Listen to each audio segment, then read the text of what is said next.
మొదటి అడుగు చంద్రుడి నుండి మన జేబు వరకు మనమీరోజు వాడుతున్న స్మార్ట్ఫోన్ల వెనక కొన్ని దశాబ్దాల చరిత్ర ఉంది.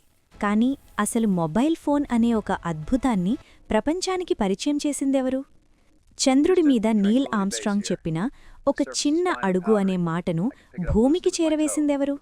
ఒకప్పుడు ప్రపంచ మొబైల్ మార్కెట్ను శాసించిన దిగ్గజం, నోకియా కంటే ముందే రాజ్యమేలిన కింగ్. ఆ కంపెనీయే మోటరోలా. కార్ రేడియోల నుండి మొదలై ప్రపంచంలోనే మొదటి సెల్ ఫోన్ తయారుచేసి చివరకు తన ఉనికి కోసం పోరాడాల్సిన పరిస్థితి ఎందుకొచ్చింది?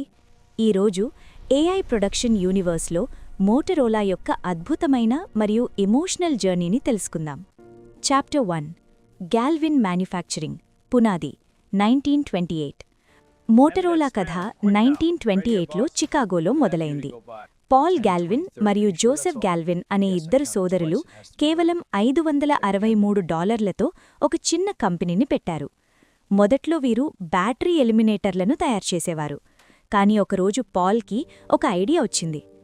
కార్లో ప్రయాణిస్తున్నప్పుడు కూడా రేడియో వింటే ఎలా ఉంటుంది? అలా పుట్టిందే మోటరోలా కార్ రేడియో. మోటర్ అంటే మోటార్ కార్, ఓలా అంటే శబ్దం, విట్రోలా నుండి తీసుకున్నారు.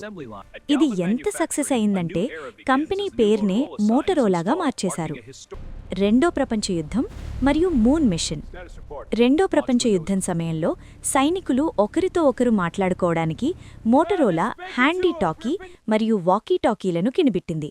ఇది యుద్ధ గమనాన్నే మార్చేసింది. అంతేకాదు 1969లో మనిషి మొదటిసారి చంద్రుడిపై అడుగుపెట్టినప్పుడు వాడిన ట్రాన్స్మిటర్ కూడా మోటరోలాదే. నీల్ ఆమ్స్ట్రాంగ్ చెప్పిన 1 small step for man, 1 giant leap for mankind అనే మాట మోటరోలా పరికరాల ద్వారానే భూమికి చేరింది. మొదటి cell phone call 1973. April 3, 1973 technology చరిత్రలో ఒక మరుపురాని రోజు. Motorola engineer Martin Cooper New York వీధుల్లో నిలబడి ఒక ఇటుకలాంటి పరికరంతో మొదటి మొబైల్ కాల్ చేశారు. ఆశ్చర్యకరమైన విషయమేంటంటే ఆయన ఫోన్ చేసింది తన ప్రత్యర్థి కంపెనీ అయిన AT&T బెల్ ల్యాబ్స్ హెడ్కి. ఆ ఫోన్ పేరే డైనాటాక్ 8000X. దీని బరువు దాదాపు 1 కిలో. దీన్ని 10 గంటలు ఛార్జ్ చేస్తే కేవలం 30 నిమిషాలు మాత్రమే మాట్లాడుకోగలిగేవారు.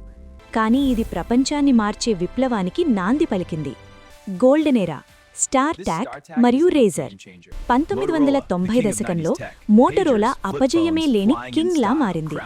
1996లో వచ్చిన స్టార్ ట్యాక్ ప్రపంచంలోనే మొదటి ఫ్లిప్ ఫోన్. ఆ తర్వాత 2004లో వచ్చిన మోటరోలా రేజర్ V3 ఒక సంచలనం. అది ఎంత పల్చగా ఉండేదంటే అప్పట్లో అదొక స్టైల్ స్టేట్మెంట్. ప్రపంచవ్యాప్తంగా 13 కోట్ల రేజర్ ఫోన్లా ముడిపోయాయి. అప్పట్లో మోటరోలా అంటే ఒక క్రేజ్. పతనం, ఐఫోన్ ఎఫెక్ట్. అంత ఎత్తుకు ఎదిగిన మోటరోలా క్రిందకు పడడానికి ఎక్కువ కాలం పట్టలేదు. 2007లో స్టీవ్ జాబ్స్ ఐఫోన్ని పరిచయం చేసినప్పుడు మోటరోలా దాన్ని సీరియస్గా తీసుకోలేదు. ప్రజలు కీప్యాడ్ ఫోన్ల నుండి టచ్ స్క్రీన్ ఫోన్లకి మారుతుంటే మోటరోలా మాత్రం పాత డిజైన్లనే నమ్ముకుంది. సాఫ్ట్వేర్ విషయంలో గందరగోళం, నిర్ణయాలు తీసుకోవడంలో జాప్యం వల్ల శాంసంగ్ మరియు యాపిల్ రేస్లో దూసుకుపోయాయి. గూగుల్ మరియు లెనోవో హ్యాండోవర్. నష్టాల్లో ఉన్న మోటరోలా 2011లో రెండుగా విడిపోయింది. మొబైల్ విభాగాన్ని మోటరోలా మొబిలిటీని గూగుల్ $12.5 బిలియన్ కొనుగోలు చేసింది. అయితే గూగుల్ ఆసక్తి ఫోన్ల కంటే మోటరోలా దగ్గర ఉన్న వేల కొద్దీ పేటెంట్ల మీదే ఉంది. 2 ఏళ్ల తర్వాత గూగుల్ దాన్ని లెనోవో కంపెనీకి కేవలం $2.9 బిలియన్ అమ్మేసింది. ప్రస్తుతం మోటరోలా లెనోవో యాజమాన్యంలో ఉంది. వర్తమానం మరియు భవిష్యత్తు, ద కమ్బ్యాక్. లెనోవో చేతుల్లోకి వెళ్లాక మోటరోలా తన స్ట్రాటజీ మార్చింది.